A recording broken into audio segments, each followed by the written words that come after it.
Good morning, students. This is Locus Biology. I am Iqbal Rasool. Today our topic is nucleic acids. We have already learned in the previous lectures that is nucleotides as well as nucleosides. Now the third part of this lecture, now the third part of this lesson or this chapter is nucleic acids.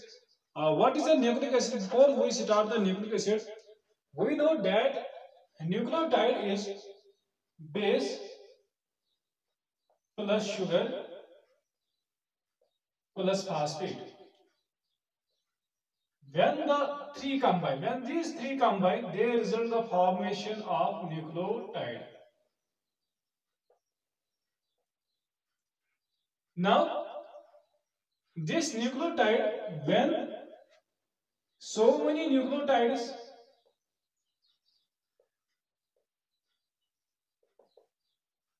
combine, they form nucleic acid और nucleic acid.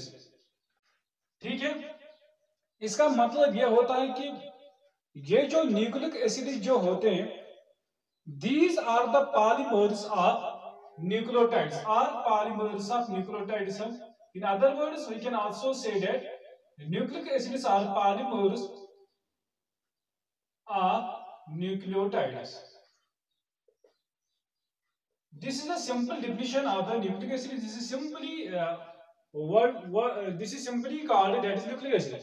लेकिन ये जो nucleic acid का structure क्या होता है, किस तरीके से होता है, वो हम आज देखेंगे न्यूक्लिक एसिड का स्ट्रक्चर कैसे होता है. लेकिन these nucleic acids are of two types. ये दो किस्म के होते हैं. एक होता है डीएनए, दूसरा होता है आरएनए. डीएनए का मतलब क्या होता है, डिऑक्सी राइबो न्यूक्लिक एसिड. और आरएनए का मतलब क्या होता है, राइबो न्यूक्लिक एसिड. ये हमने लास्ट लेक्चर में भी देखा है कि डिऑक्सीराइबो न्यूक्लिक एसिड किस तरीके से होता है या आरएनए जो राइबो न्यूक्लिक एसिड किस तरीके से होता है. आज हम फिर से देखेंगे ये कि structure of the nucleic acids में हम देखेंगे डिऑक्सी किस तरीके से आएगा और राइबो न्यूक्लिक एसिड किस तरीके से आएगा. लेकिन simply we are going to deal with the structure chemistry of the nucleic acids, how they are formed, what is the bonding, what is the structure of the nucleic acid. Now nucleic acids मैंने अभी बताया that is these are the polymers of nucleotides. ठीक है, मैं फिर से समझाऊंगा यहाँ पे इसमें क्या क्या होता है. एक होता है बेस होती है, प्लस शुगर होता है, प्लस फास्फेट होता है. ये जो यहाँ पे जो फास्फेट होता है, due to this phosphate group when they combine, when the nucleotides, when the polymers of nucleotides are present, that means when two or more nucleotides combine, they form polymers, and the phosphate of that polymers are at the phosphate. This phosphate group, due to this phosphate group, the pH of the nucleic acid is acidic. Thus, nucleic acid due to the acidic pH of the polymers of the nucleotides, thus they are known as acidic. Thus, they are in other words, we can also say that nucleic acids are acidic in nature due to the phosphate group. Also, thus there are so many phosphate groups. Thus, there are so many nucleotides which combine, they form the nucleic acids, and thus they are known as polyanions. ठीक है, समझ में आ रहा है कि नहीं. आप देखेंगे ये जो स्ट्रक्चर जो होता है न्यूक्लिक एसिड्स का जो स्ट्रक्चर होता है, इसमें किस तरीके से बॉन्डिंग होती है वो हम बताएंगे, यहाँ पे हम बनाएंगे. Now the structure of the nucleic acid is that, हम यहाँ पे पहले न्यूक्लियोटाइड बनाएंगे.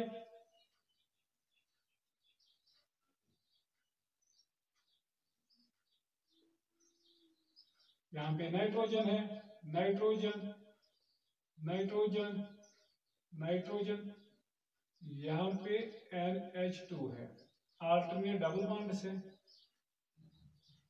These are the alternate double bonds and this is simply adenine.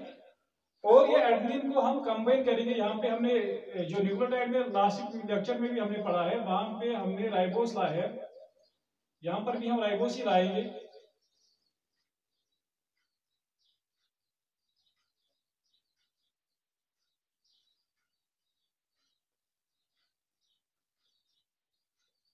H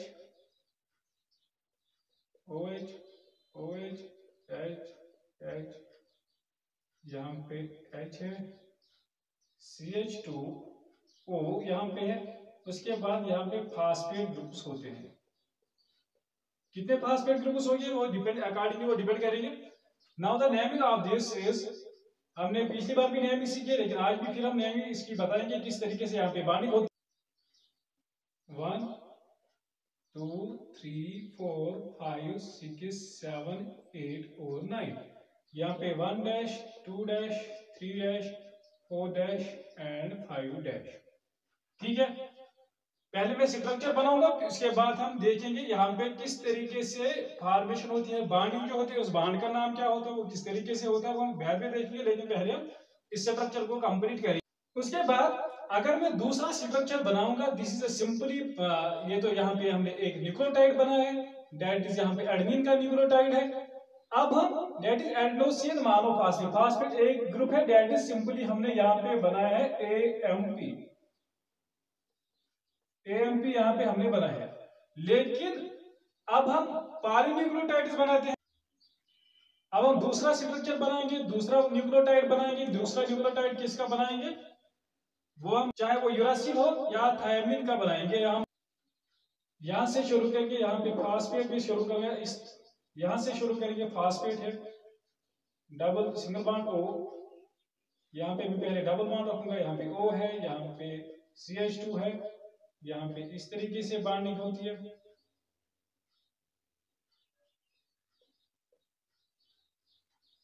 यहाँ पे फिर से वही है, हाइड्रोजन है, हाइड्रोजन, OH है, OH है, हाइड्रोजन है, हाइड्रोजन है, और यहाँ पे हाइड्रोजन है। लेकिन यहाँ पे इस हाइड्रोजन इज अटैचड, ये किसके साथ अटैच होगा, यहाँ पे कोई भी बेस होगी, कोई भी बेस हो सकती है। लेकिन जो मैं इस वक्त जो बेस में चूज करूंगा, चाहे मैं यूरासिल लूंगा चाहे मैं थायमिन लूंगा, उनमें क्या डिफरेंस है वो मैं यहाँ पे फिर से बताऊंगा।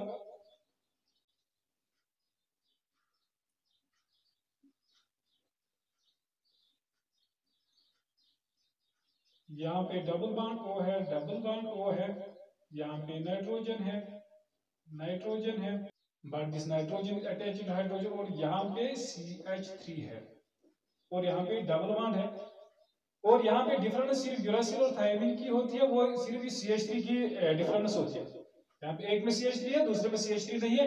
This is the bonding. यहाँ पे जो हमने जो बॉन्ड बनाया, यहाँ पे 1 डैश है, 1 prime 2 prime 3 prime 4 prime 5 prime, according इसमें नेम 1 2 3 4 5 6।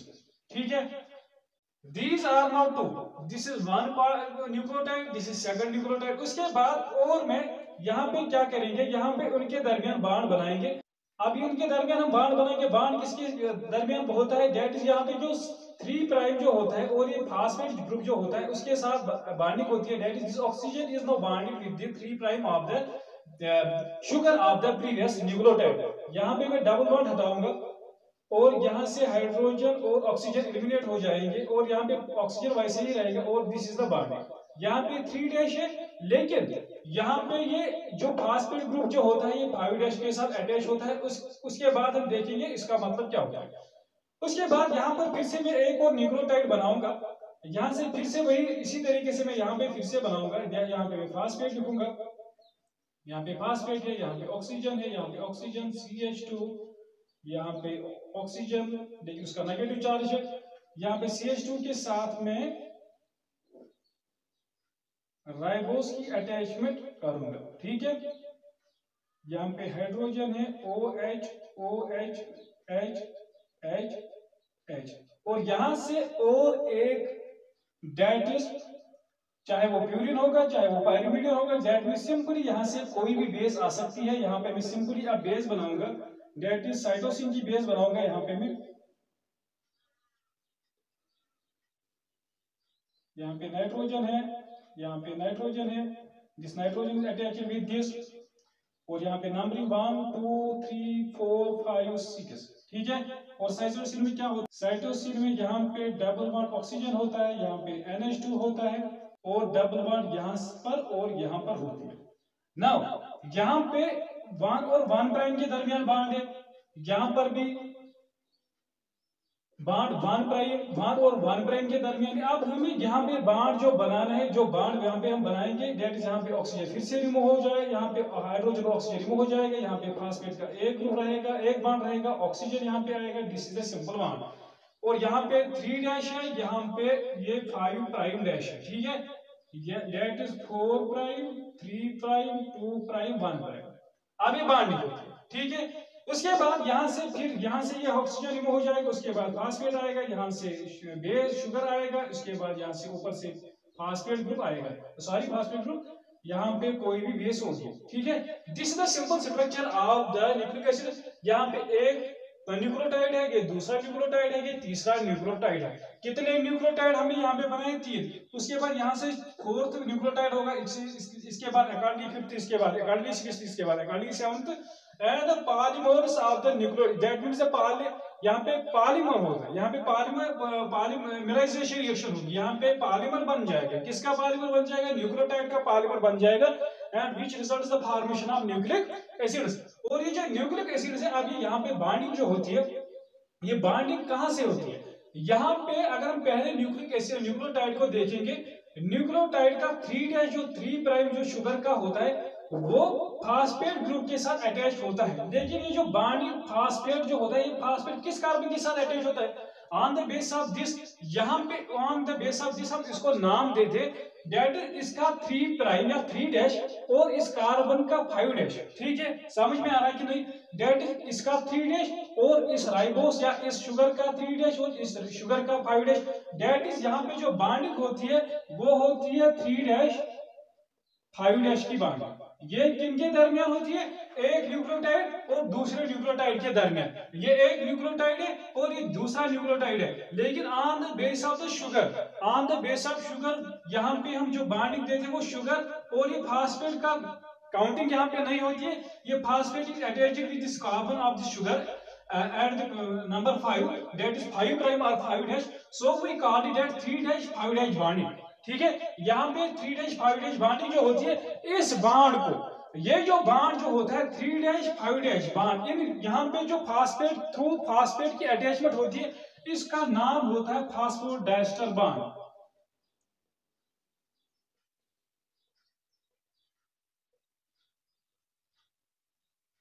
इसका नाम होता है फास्फोडाइस्टर बॉन्ड। ये फास्फोडाइस्टर बॉन्ड इसका नाम क्यों होता है, मैं आपको ये समझाऊंगा। This is due to this phosphate is ester bind to 2 ribose units, to 2 ribose units or to 2 sugars. This is sugar number 1 and this is sugar number 2.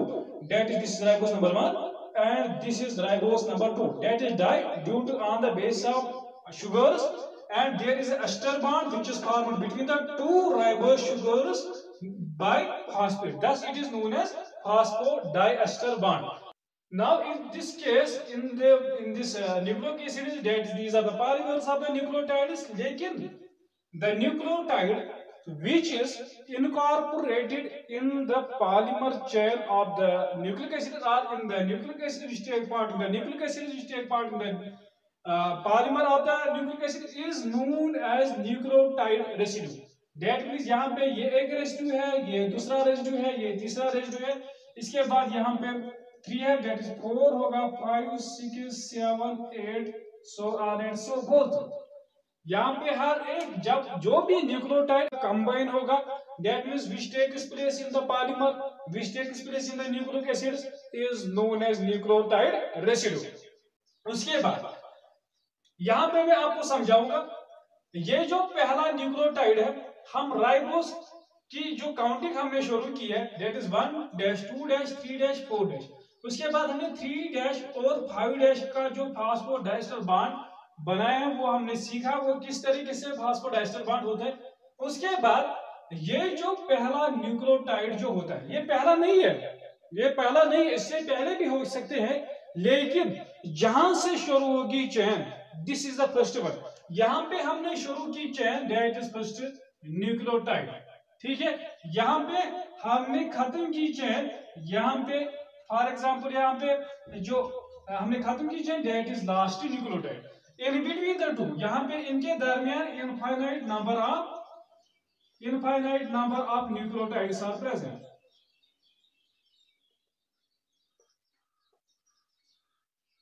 समझ में आया कि नहीं? समझ में आया?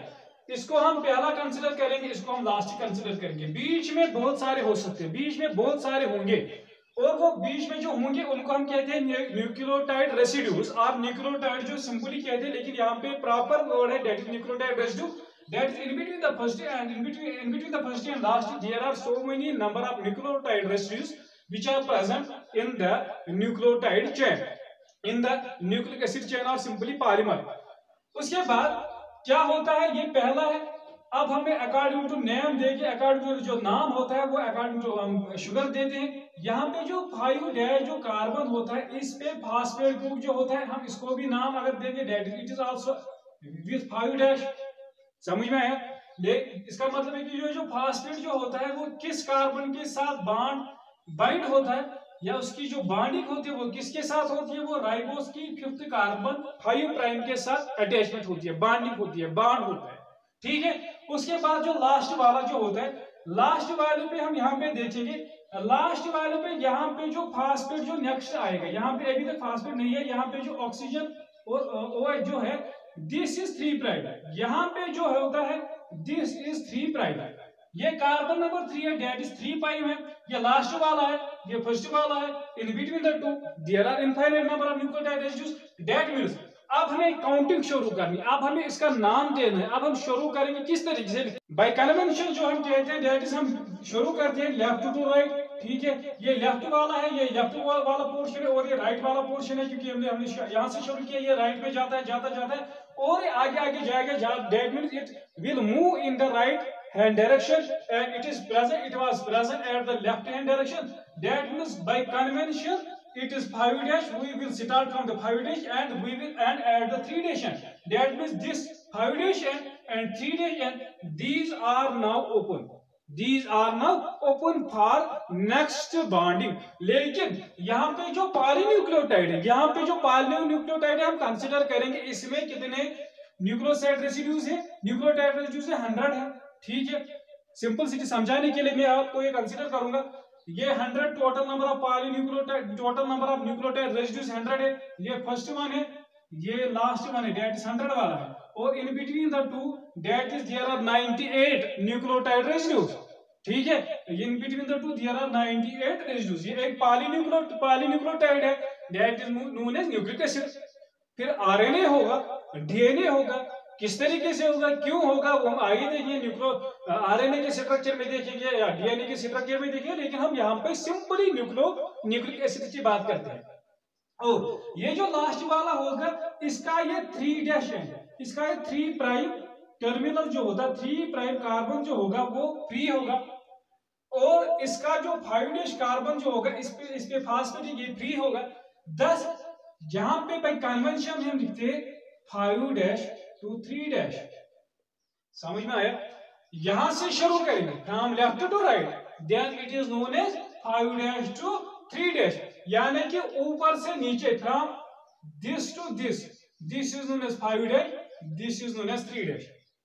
ठीक है, उसके बाद जो बॉन्डिंग होती है, अगर डीएनए में होती है वो क्या होता है, आरएनए में होता है वो किस तरीके से, लेकिन सिंपली हम एक स्ट्रैंड पे एक पॉलीन्यूक्लियोटाइड हमने लिया, एक पॉलीन्यूक्लियोटाइड नहीं है, हमने लिया एक पॉलीन्यूक्लियोटाइड, और इसमें देखे हैं कि किस तरीके से 5' होता है और किस तरीके से 3' होता है। उसके बाद यहाँ पे मैं एक सिंपल स्ट्रक्चर बनाने जा रहा हूं, यहाँ पे सिंपल स्ट्रक्चर बनाऊंगा मैं, ये यूरासिल था या थायमीन था, मैं यहाँ पे लिखूंगा एडेनिन, यूरासिल, थायमीन, गार्निन। ठीक है, ये एडेनिन का 5' कार्बन, यहाँ पे फास्फेट है, इसको मैं ऐसे रखूंगा, दैट इज फास्फेट। ठीक है, यहाँ पे कौन सा कार्बन था, दैट इज 5' का था। ठीक है, यहाँ पे कौन सा कार्बन था, यहाँ पे मैं 3' लिखूंगा, यहाँ पे मैं 2' लिखूंगा, ये 2' पे जो है दैट इज OH, अंदर यहाँ पे ऑन द लोअर साइड, यहाँ पे मैं इनर साइड से लिखूंगा दैट इज OH, और यहाँ पे जो OH था यहाँ पे O लिखूंगा, लेकिन ये O लिखूंगा 3 डैश का, या सिंपली हम O डैश OH लिखेंगे, ठीक है। उसके बाद यूरासिल का फास्फेट, ये लास्ट वाला फास्फेट है, ये फास्फेट है, यहाँ पे मैं फास्फेट लिखूंगा, यहाँ पे मैं 3 डैश लिखूंगा, यहाँ पे मैं 2 डैश लिखूंगा। इसी तरीके से इसमें फास्फेट है, 3 डैश है, 2 डैश है, 3 डैश 2 डैश।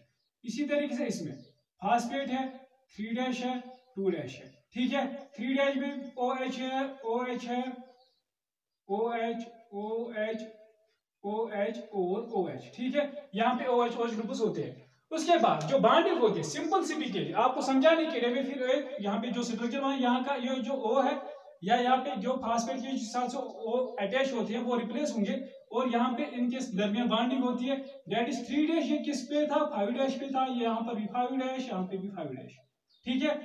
इसके बाद इनके दरमियान बॉन्डिंग, इसके बाद इनके दरमियान बॉन्डिंग, ठीक है।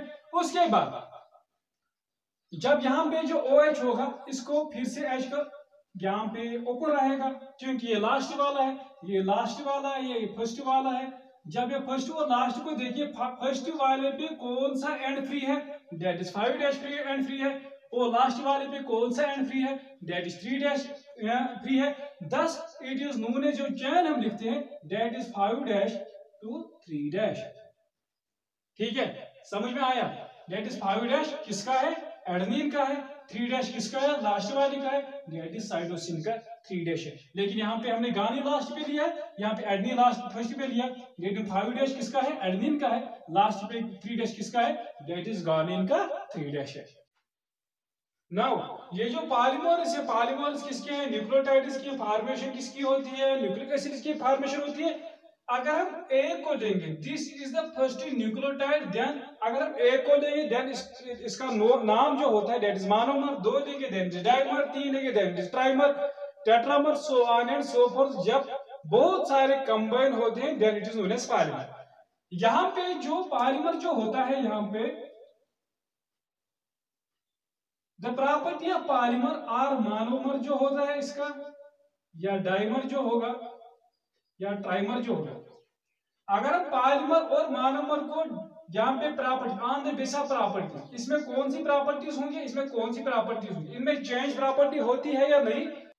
यहाँ पे जो प्रॉपर्टीज है दैट इज फिजिकल प्रॉपर्टीज। जो फिजिकल प्रॉपर्टीज होती है दैट इज सॉल्युबिलिटी और चार्ज। सॉल्युबिलिटी एंड चार्ज जो होगा, मोनोमर में कौन सी प्रॉपर्टी होगी? सॉल्युबिलिटी की प्रॉपर्टी क्या होगी और चार्ज की प्रॉपर्टी क्या होगी? फॉर एग्जांपल मैं कंसीडर करूंगा, अभी तो हमने बताया था this is acidic that is anion, polymer anionic होता है या एनायन होता है। अगर इसकी प्रॉपर्टी देखेंगे एज पर चार्ज क्या होगा, चार्ज की अकॉर्डिंग मोनोमर में क्या कौन सी प्रॉपर्टी होगी, वो एक किस्म की होगी, लेकिन पॉलीमर में वो डिफरेंट हो सकती है या डिफरेंट होती है। एंड सॉल्युबल, अगर मोनोमर सॉल्युबल होगा पॉलीमर इनसॉल्युबल हो सकता है, पॉलीमर इनसॉल्युबल होगा, या मोनोमर इनसॉल्युबल है पॉलीमर सॉल्युबल हो सकता है। That is the properties get changed in polymers with respect to the monomers और डाइमर्स।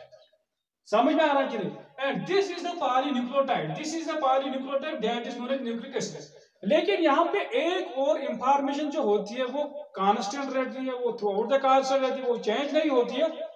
वो कौन सी जो प्रॉपर्टी जो चेंज नहीं होती है, वो प्रॉपर्टी होती है जहां यहाँ पे जो इंफॉर्मेशन होती है, इंफॉर्मेशन इस न्यूक्लियोटाइड की, इंफॉर्मेशन इस न्यूक्लियोटाइड की, इंफॉर्मेशन इस न्यूक्लियोटाइड की, इंफॉर्मेशन दूसरे न्यूक्लियोटाइड की, सो on and so fourth.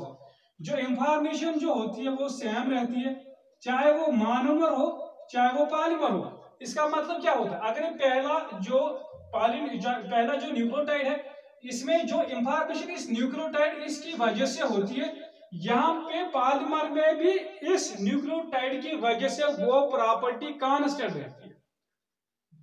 In other words जो न्यूक्लियोटाइड सेकंड है इसकी कौन सी प्रॉपर्टी, कौन सी इंफॉर्मेशन, इसमें जो इंफॉर्मेशन होगी वो कोड होगी इस पॉलीमर में। यहाँ पर भी जो इंफॉर्मेशन इस यूरासिल की वजह से या थायमिन की वजह से, यानी कि यूएमपी की वजह से या टीएमपी की वजह से जो न्यूक्लियोटाइड यहाँ पे हमने बनाया है, इसकी वजह जो इंफॉर्मेशन इस न्यूक्लियोटाइड में जो होती है वो इस पॉलीमर में भी इंफॉर्मेशन मौजूद रहती है, वो चेंज नहीं है, वो चेंज नहीं होती है।